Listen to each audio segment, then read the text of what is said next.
বাংলা সাহিত্যের রোমাঞ্চকর কিছু গল্প দিয়ে সাজানো আমাদের এই বিশেষ নিবেদন সানডে সাসপেন্স। আজ আপনার জন্য শরদিন্দু বন্দ্যোপাধ্যায়ের লেখা যাত্রী। শরদিন্দু বন্দ্যোপাধ্যায়, জন্ম 1899 সালে 30 মার্চ, মৃত্যু 1970 সালে। বাংলা সাহিত্যে শরদিন্দু বন্দ্যোপাধ্যায় একটি বিশিষ্ট নাম। ব্যোমকেশ বক্সী স্রষ্টা তো বটেই, এছাড়া লিখে গেছেন অজস্র ছোট গল্প, দুর্দান্ত কয়েকটি ঐতিহাসিক উপন্যাস, কিশোরদের জন্য গল্প এবং চিত্রনাট্য। এই গল্পটি প্রথম প্রকাশিত হয়েছিল 17 জ্যৈষ্ঠ 1934 সালে। প্রধান চরিত্রে পথিক ও মহিলা, গল্প পাঠে দীপ, গল্পের সূত্রধার সমক। শুরু হচ্ছে যাত্রী।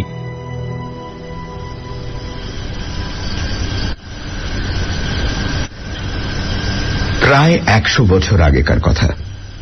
সন্ধে হয় হয়, পশ্চিম আকাশে তখনও সোনালি আলো ঝিকমিক করছে, কিন্তু মাটির ওপর অন্ধকার নেমে এসেছে। গাছপালার চেহারা কালো আর অস্পষ্ট হয়ে আসছে। দু একটা পাখি, যাদের বাসায় ফিরতে দেরি হয়ে গেছে, তারা অস্ফুট আশঙ্কায় কিচমিচ করে ডাকতে ডাকতে দ্রুত পাখা নেড়ে উড়ে চলেছে।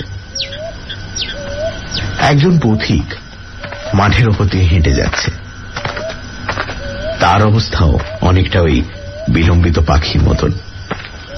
ভোর থেকে সে হাঁটছে, কিন্তু এখনো পর্যন্ত একটা গ্রামে পৌঁছতে পারল না।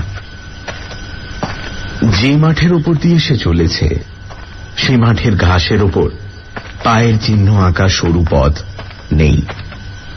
শেষ পর্যন্ত মানুষের আস্তানায় পৌঁছতে পারবে কিনা তাও অনিশ্চিত। তবু সে আশায় ভর করে চলেছে, যদি রাত্রির গাঢ় অন্ধকার নেমে আসবার আগে কোনো একটি পল্লীতে গিয়ে উঠতে পারে। পথিকের বেশভূষা অত্যন্ত সাধারণ। সে চাকরি খুঁজতে বেরিয়েছে। তার বাড়ি পশ্চিম বাংলায়, কিন্তু 11 দিন হেঁটে হেঁটে সে যে কোথায় এসে হাজির হয়েছে তা সে নিজেই জানে না। কাল একটি ছোট্ট গ্রামে রাত্রি কাটিয়ে ভোর হতে না হতেই সে বেরিয়েছিল, কিন্তু সমস্ত দিন চলেও কোথাও একটি গ্রাম পায়নি। দুপুরে এক অশ্বত্থ গাছের তলায় বসে নিজের পুটুলিতে যেটুকু শুকনো চিড়ে বাঁধা ছিল তাই খেয়েছিল। তারপর লাঠির ডগায় পুঁটলি বেঁধে লাঠি কাঁধে নিয়ে আবার যাত্রা করেছে। কিন্তু পথ তার এখনো শেষ হয়নি। সামনের দিকে তাকিয়ে চলতে চলতে পথিক একসময় ডান দিকে ঘাড় বেঁকিয়ে দেখল, খানিক দূরে কতগুলো গাছপালার আড়ালে একটা জায়গা চকচক করছে। পথিক দাঁড়িয়ে পড়ল। সন্ধ্যার আবছায়ায় তার মনে হল যেন একটা মস্ত দিঘি। তেষ্টায় তার বুক পর্যন্ত শুকিয়ে গিয়েছিল। সে আর দ্বিধা না করে পা চালিয়ে সেই দিকে চলল। মনে মনে বলল, দিঘি যদি হয় তাহলে নিশ্চয়ই কাছে গ্রাম আছে। যাক, ঠিক সময়ই আশ্রয় পেয়েছি। আরো একটু দূরে এগিয়ে গিয়ে সে দেখল, হ্যাঁ, দিঘি বটে, প্রকাণ্ড দিঘি। এপার থেকে ওপারের বাঁধানো ঘাট ভালো দেখা যায় না। দিঘির কিনারায় বসে পথিক অঞ্জলি ভরে জল খেল। চোখে মুখে জল দিয়ে অনেকটা ঠান্ডা হয়ে সে উঠে দাঁড়াল। দিনের আলো তখন আরো ক্ষীণ হয়ে এসেছে। দিঘির ওপার পর্যন্ত ভালো নজর চলে না। তবু তার মনে হল দিঘির ঘাটের উপর একটা সাদা কাপড় পরা মেয়ে কলসি করে জল নিয়ে উঠে চলে গেল। পথিক তখন নিশ্চিন্ত হল যে কাছে নিশ্চয়ই গ্রাম আছে।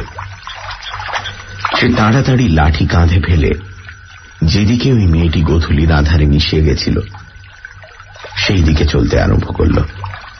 দিঘির অপর পারে পৌঁছে সে দেখল সামনেই এক সারি বাবলা গাছ, আর তার ফাঁক দিয়ে এক মস্ত গ্রামের অনেক চালাঘর দেখা যাচ্ছে। পথিকের তখন ক্ষুধায় ক্লান্তিতে দেহ অবসন্ন। সে ভালো করে সব দিক লক্ষ্য না করেই সেই দিকে ছুটে চলল। যদি ভালো করে লক্ষ্য করত তাহলে দেখতে পেত যে মেটে বাড়িগুলির দেয়াল অনেক জায়গায় ধসে গেছে। ওপরে খড়ের চাল রোদ বৃষ্টিতে খসে পড়েছে, যেন কতকাল এসব বাড়িতে কেউ বাস করেনি। সমস্ত গ্রামটা শূন্য, খাঁ খাঁ করছে। সন্ধে উত্তীর্ণ হয়ে যায়, তবু একটা বাড়িতেও প্রদীপ জ্বলছে না।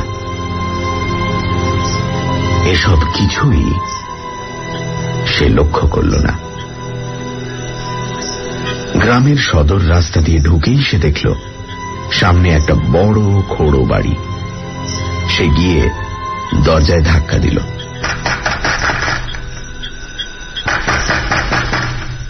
জীর্ণ দরজা নড়বড় করে উঠল, কিন্তু ভেতর থেকে কোনো সাড়া শব্দ পাওয়া গেল না।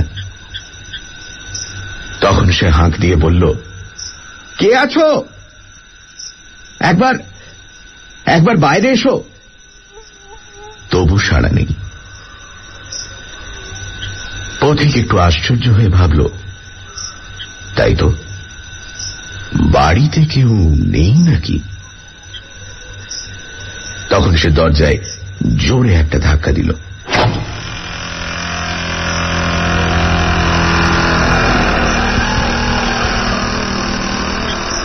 দরজা খুলে গেল, কিন্তু তবু কোনো মানুষের পায়ের শব্দ কি গলার আওয়াজ পাওয়া গেল না।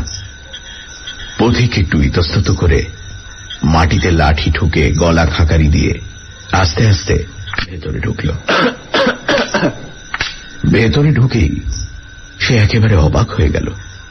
এ কি, বাড়ির উঠোনে হাঁটু পর্যন্ত কাঁটা গাছ আর আগাছার জঙ্গল। ওদিকের ঘরগুলো সব অন্ধকার। পথিকের গা ছমছম করে উঠল। এ বাড়িতে কি কেউ থাকে না? পোড়ো বাড়ি। সে সাহসে ভর করে আর একবার ডাক দিল, বাড়িতে কেউ আছেন? এবার তার প্রশ্নের জবাব এলো।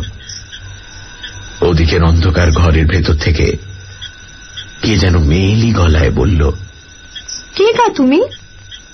পথিকের এবার সাহস হল, যাক, তাহলে বাড়িতে লোক আছে। সে বিনীতভাবে বলল, মা, আমি যাত্রী, অনেক দূর থেকে আসছি। আজ রাত্রির জন্য আমাকে থাকতে দিতে পারবে? ওদিক থেকে জবাব এলো, পারব। তুমি বসো। কোথায় বসবে? চারিদিকে জঙ্গল। পথিক এদিক ওদিক তাকাচ্ছে। এমন সময় হঠাৎ দেখল তার ঠিক সামনে একটি স্ত্রী মূর্তি দাঁড়িয়ে আছে। এমন আচমকা স্ত্রীলোকটি এসে উপস্থিত হল যে পথিকের মনে হল যেন ভোজবাজি। স্ত্রীলোকটির মুখ সে দেখতে পেল না, কারণ মুখ ঘোমটায় ঢাকা ছিল। সে তাড়াতাড়ি বলল, মা, তোমাদের পুরুষেরা কোথায়? তাদের তো কাউকে দেখছি না। স্ত্রীলোকটি ঘোমটার ভেতর থেকে বলল, পুরুষ কেউ নেই, তুমি এসো না। স্ত্রীলোকটির পেছন পেছন পথিক দাওয়ার ওপর উঠল। দাওয়াটি বেশ পরিষ্কার। সে পুঁটলি নামিয়ে খুঁটি ঠেসান দিয়ে বসল। স্ত্রীলোকটি বলল, তুমি সমস্ত দিন কিচ্ছু খাওনি?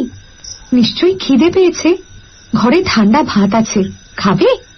পথিক খুশি হয়ে বলল, তাহলে তো ভালো হয়। আবার রেঁধে খেতে গেলে অনেক দেরি হয়ে যাবে। সত্যি বড় খিদে পেয়েছে। ঘোমটা ঢাকা মেয়ে মানুষটি এতক্ষণ তার সামনে দাঁড়িয়েছিল, অকস্মাৎ অদৃশ্য হয়ে গেল। পথিক কিছুক্ষণ সেই দিকে তাকিয়ে রইল, তারপর ধড়মড় করে উঠে দাঁড়াল। তার বুকের মধ্যে ঢিপ ঢিপ করতে লাগল।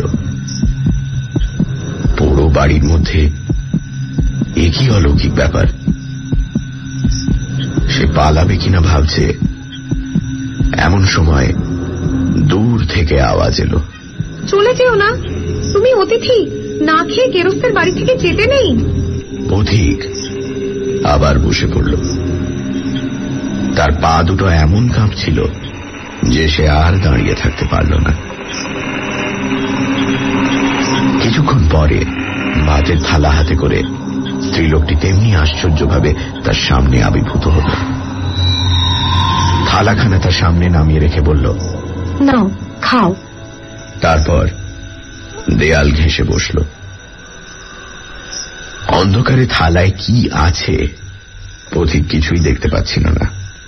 কম্পিত স্বরে বলল, একটা বাতি নেই। জবাব এলো, বাড়িতে তেল নেই। ভয়ে পথিকের গলা বুজে এসেছিল, তবু সে থালায় যা ছিল তাই তুলে মুখে দিতে লাগল। কিন্তু কি যে খাচ্ছে তা বুঝতে পারল না। কিছুক্ষণ সব নিস্তব্ধ।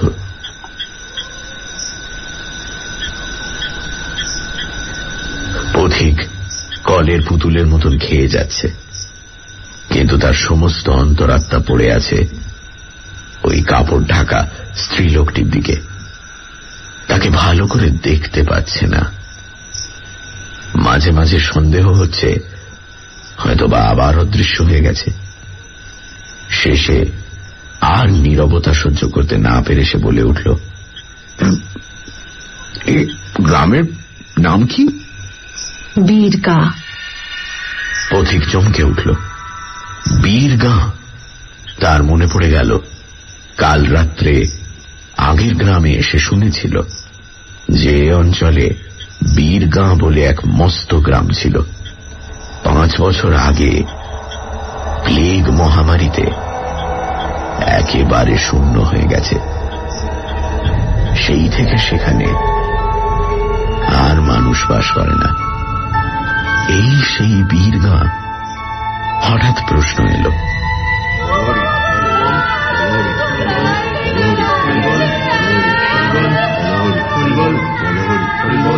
আর কিছু চাই? না না বলে পথিক উঠবার উপক্রম করল। অন্ধকার থেকে আবার আওয়াজ এলো, উঠো না, তোমার এখনো পেট ভরেনি। শুধু নুন দিয়ে পান্তা ভাত কি খাওয়া যায়? তোমাকে একটা লেবু এনে দিই, কেমন? গাছেই আছে। পথিক কোনো জবাব দিতে পারল না। কিন্তু তারপরই যে ব্যাপার ঘটল তাতে তার মাথার চুল সজারুর কাঁটার মতো খাড়া হয়ে উঠল। আবছা অন্ধকারে সে দেখল একটা হাত লম্বা হয়ে ঠিক তার কাঁধের পাশ দিয়ে বেরিয়ে গেল। উঠোনের এক কোণে প্রায় 20 হাত দূরে একটা পাতি লেবুর গাছ ছিল। সেই গাছ থেকে লেবু পেড়ে হাতখানা আবার ফিরে এলো। এই নাও লেবু। বাবা গো বলে পথিক দাওয়ার ওপর লাফিয়ে পড়ল। তারপর উঠি কি পড়ি করে ছুটতে আরম্ভ করল। তার পুঁটলি আর লাঠি সেখানেই পড়ে রইল। ক্ষীণ একটা স্বর সে শুনতে পেল, যেও না, যেও না, যেও না। পথিকের তখন আর দিক বেদিক জ্ঞান নেই। সে রাস্তায় বেরিয়ে গ্রামের ভেতর দিয়ে ঊর্ধ্বশ্বাসে ছুটতে লাগল। রাস্তার দুধারে বাড়িগুলো অস্পষ্টভাবে তার পাশ দিয়ে সরে যেতে লাগলো। কোনোটা ভেঙে পড়েছে, কোনোটা অতি কষ্টে দাঁড়িয়ে আছে, কিন্তু কোথাও একটি জীবন্ত প্রাণীর সাড়া নেই, যেন পরিত্যক্ত মশান। তখন রাত্রি গাঢ় হয়ে নেমে এসেছে। আকাশে চাঁদ নেই, কেবল কয়েকটা নক্ষত্র মিটমিট করে জ্বলছে। পথিক হোঁচট খেয়ে 2 বার পড়ে গেল, কিন্তু তার গতি কমল না। গড়াতে গড়াতে উঠে আবার দৌড়তে লাগলো। তার মনে হতে লাগলো যেন সেই সাদা কাপড় পরা মূর্তিটা এখনো তার পেছন পেছন ছুটে আসছে, এখনই লম্বা হাত বাড়িয়ে তার গলা টিপে ধরবে। এমনি ভাবে অনেকক্ষণ দৌড়বার পর পথিক গ্রাম পেরিয়ে একটা ফাঁকা জায়গায় এসে পৌঁছল। চোখে সে কিছুই দেখতে পাচ্ছিল না, কান ভোঁ ভোঁ করছিল, বুকের ভেতর দুম দুম করে মুগুরের ঘা পড়ছিল, যেন এইবার হৃৎপিণ্ডটা ফেটে যাবে। সে তৃতীয়বার হোঁচট খেয়ে পড়ে গেল, কিন্তু আর তার উঠে পালাবার শক্তি ছিল না। সে কিছুক্ষণ মাঠের মাঝখানে মুখ গুঁজে পড়ে রইল। এইভাবে পড়ে থেকে হৃৎপিণ্ডের উন্মত্ত স্পন্দন যখন একটু কমে এসেছে, তখন সে মুখ তুলে আস্তে আস্তে উঠে বসল। চারিদিকে গাঢ় অন্ধকার, আলকাতরা মাখানো দেওয়ালের মতন তাকে ঘিরে আছে। কোনো দিকে কিচ্ছু দেখা যায় না। এমনকি যে গ্রাম ছেড়ে সে পালিয়ে এসেছে, সেই গ্রাম তার পেছনে কি সামনে কি পাশে, তাও সে আন্দাজ করতে পারল না। কিন্তু এই জনমানব শূন্য দেশে, ঘুটঘুটে কালো মাঠের মাঝখানে মানুষ কতক্ষণ একলা বসে থাকতে পারে? পথিক টলতে টলতে উঠে দাঁড়াল। হাঁটু দুটো তার ভেঙে পড়েছিল, কিন্তু তবু এই ভয়ঙ্কর জায়গা ছেড়ে তাকে পালাতেই হবে। একটা দিক ঠিক করে সে যতদূর সম্ভব দ্রুত চলতে লাগল, কিন্তু বেশি দূর তাকে যেতে হল না। 5 মিনিট চলবার পরই সে মানুষের গলার আওয়াজ শুনতে পেল, যেন কাছেই কোথাও অনেকগুলো লোক একসঙ্গে বসে জটলা করে গল্প করছে। তাদের গলার আওয়াজ ক্ষীণ কিন্তু স্পষ্ট। পথিকের মন আশায় ভরে উঠল। সে ভাবল, দৌড়তে দৌড়তে নিশ্চয়ই কোনো লোকালয়ের কাছে এসে পড়েছে। সে আগ্রহ ভরে কান খাড়া করে সেই শব্দ যেদিক থেকে আসছিল সেই দিকে চলতে লাগল। শব্দের দিকেই তার লক্ষ্য ছিল, তাই তার পথ যে ক্রমে ঢালু হয়ে নিচের দিকে নেমে চলেছে তা সে খেয়াল করল না। ছোট ছোট বাবলার ঝোপে তার গা ছড়ে যেতে লাগলো, পায়ে কাঁটা বিঁধতে লাগলো। তাও সে অগ্রাহ্য করে শুধু শব্দ লক্ষ্য করে ছুটে চলল। ক্রমশ একটা স্যাঁতস্যাঁতে উদ্ভিদ পচা গন্ধ তার নাকে আসতে লাগল। একটা ভিজে নিঃশ্বাস রোধকর বাতাস তার গায়ের ওপর দিয়ে বয়ে গেল। এদিকে পায়ের নিচে মাটিও ক্রমে নরম তলতলে হয়ে আসছে। চলতে গিয়ে পা বসে যাচ্ছে, যেন দুর্গন্ধ পাঁকে ভরা জলার দিকেই সে এগিয়ে যাচ্ছে। কিন্তু যতই এগিয়ে চলেছে, মানুষের গলার আওয়াজ ততই স্পষ্ট হয়ে উঠছে। পথিক ভাবছে, এই কাদাটুকু পেরিয়ে যেতে পারলেই সে মানুষের আস্তানায় পৌঁছবে। হঠাৎ একটা আশ্চর্য ব্যাপার দেখে সে এক বাবলার ঝোপের আড়ালে থমকে দাঁড়িয়ে পড়ল। ঠিক তার সামনে, প্রায় 10 হাত দূরে, একটা আলোর গোলা মাটি থেকে উঠে আস্তে আস্তে মিলিয়ে গেল। তারই নীল আলোতে পথিক নিমেষের জন্য সমস্ত দৃশ্যটা স্পষ্ট দেখতে পেল। একটা পাঁক ভরা কুণ্ডের মাঝখান থেকে ওই আগুনের পিণ্ডটি উঠছে, আর সেই কুণ্ড ঘিরে অনেকগুলি মূর্তি গোল হয়ে বসে আছে। পথিকের গায়ের রক্ত হিম হয়ে গেল। এই যে আলেয়া, তবে কি সে শ্মশানে এসে পড়েছে? শ্মশানেই তো আলেয়া জ্বলে, আর ওই যে মূর্তিগুলো বসে আছে, ওরা কারা? মানুষ। কিন্তু মানুষ এই রাত্রে আলেয়া ঘিরে বসে থাকবে কেন? ওদের চেহারা সে ভালো করে দেখতে পায়নি, কিন্তু যেটুকু দেখেছিল।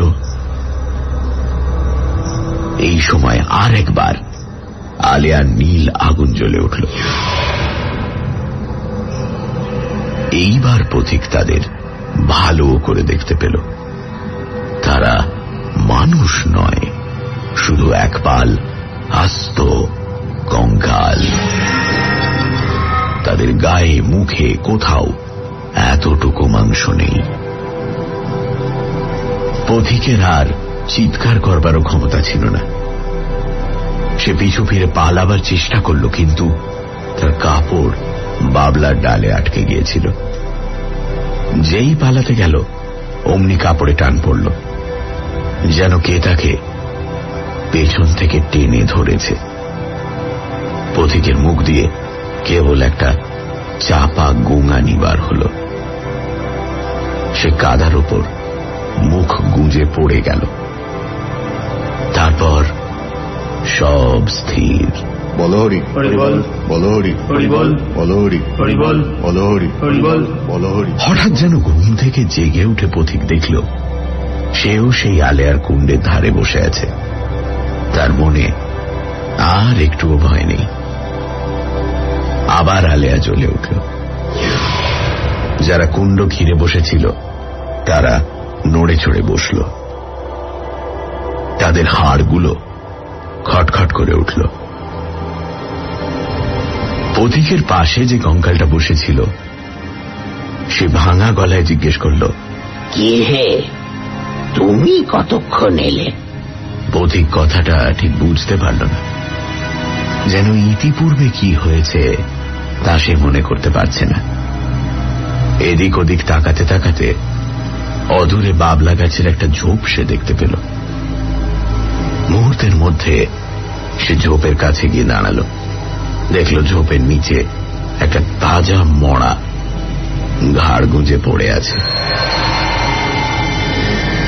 তখন সে সব বুঝতে পারল। ফিরে এসে বলল, আমি এইমাত্র আসছি। কঙ্কালটা বলল, বেশ বেশ, ওইখানে অনেক কঙ্কাল পড়ে আছে, তার মধ্যে একটার মধ্যে ঢুকে পড়ো। তোমার নিজের কঙ্কাল তৈরি হতে এখনো ঢের দেরি। যতদিনে মাংস পচে হাড় না বেরোয় ততদিন ধারেই কারবার চালাও। অন্য কঙ্কালগুলো একসঙ্গে খিলখিল করে হেসে উঠল।